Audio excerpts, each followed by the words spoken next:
Hello and welcome back. My name is Catherine. I'm a fine artist and teacher, and today I want to talk a little bit about sketching and my favorite sketching materials.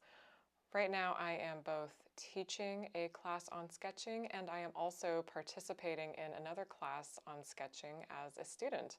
So I've been doing a lot of sketching lately.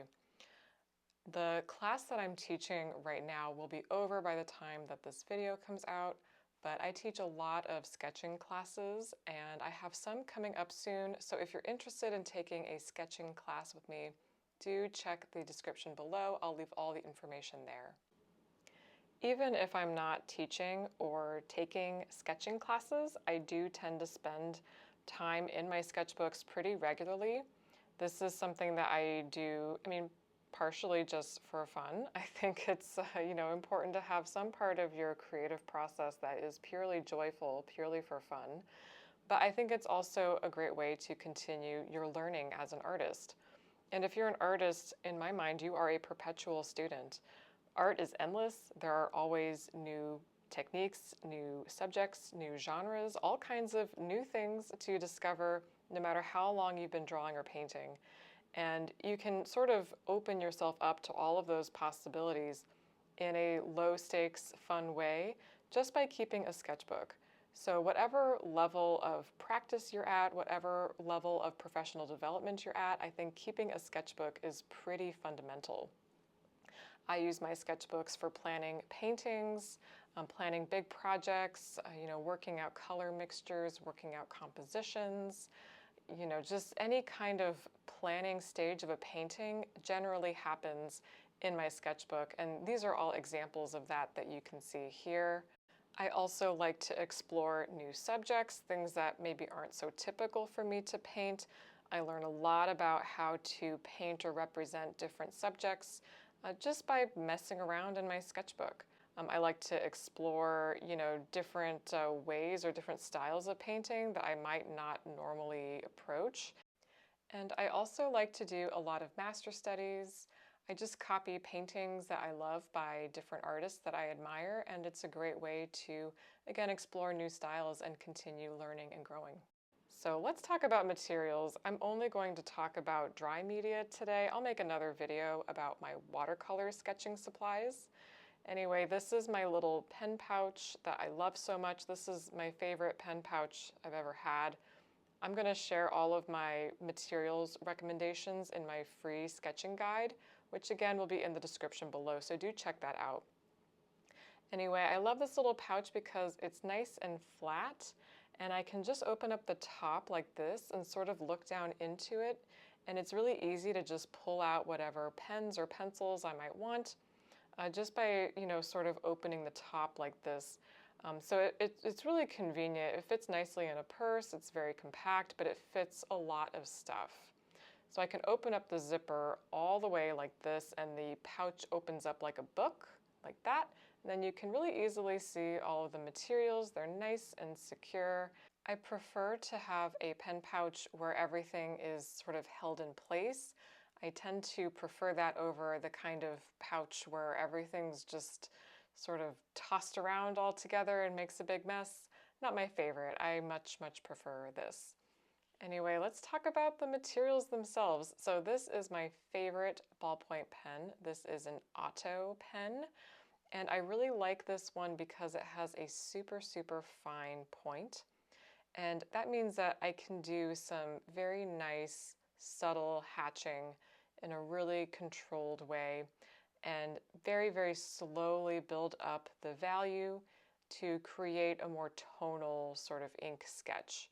And that's my preferred way to draw. I tend to favor a more tonal approach, and I really like ballpoint pen for that, basically. You kind of get the permanence of ink, the convenience and ease of a pen. There's no need to sharpen it or refill it, but there's still a tonal quality to it that I really enjoy.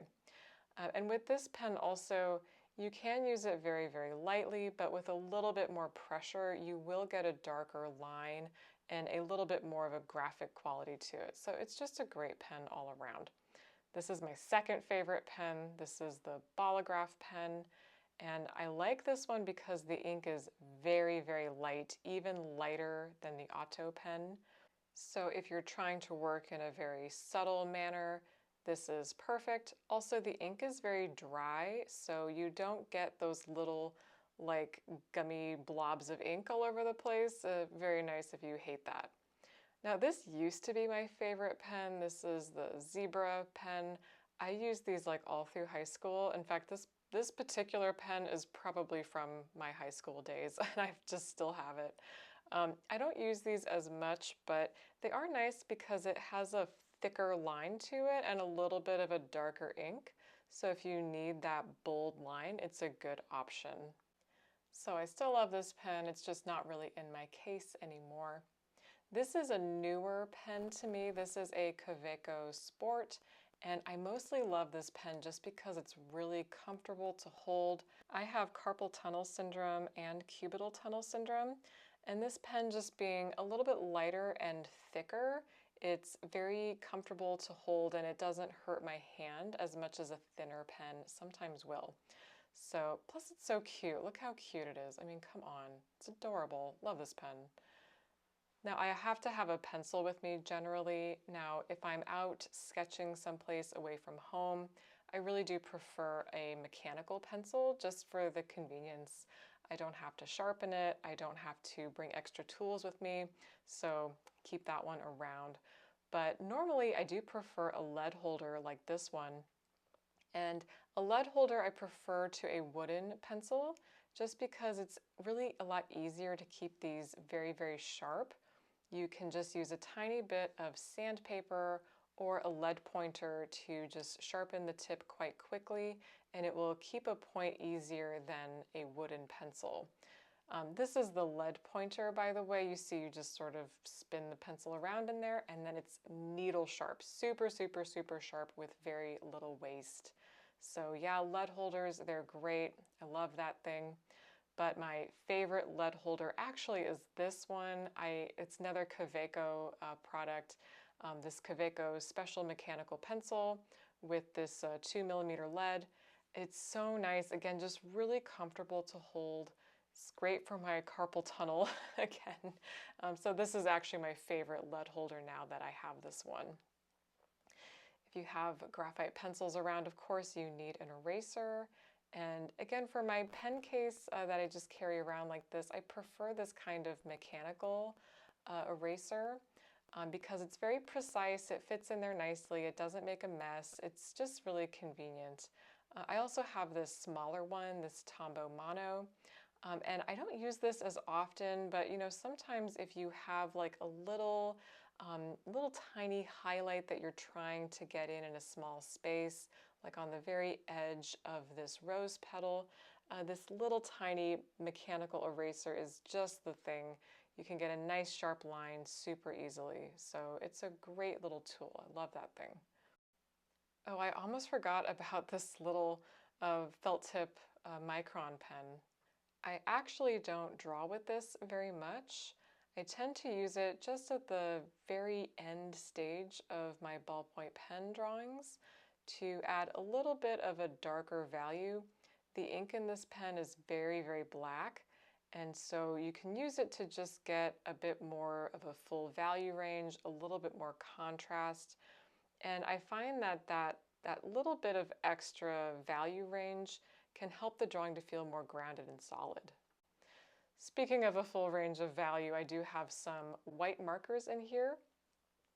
So this is a white Posca paint pen, which is great for adding little highlights or, you know, little variations in texture like I'm creating here in the foliage of this tree.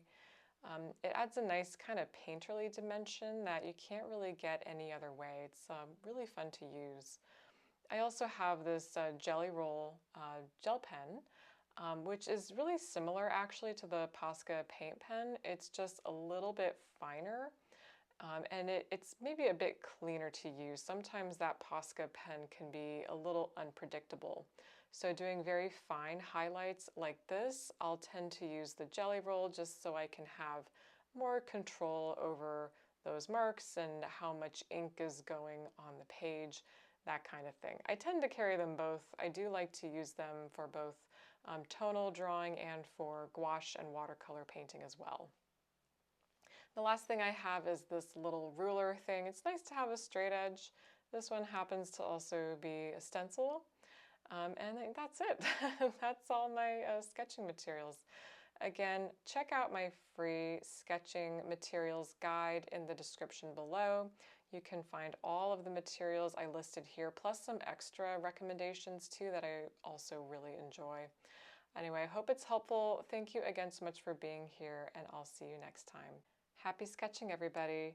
Thanks for watching.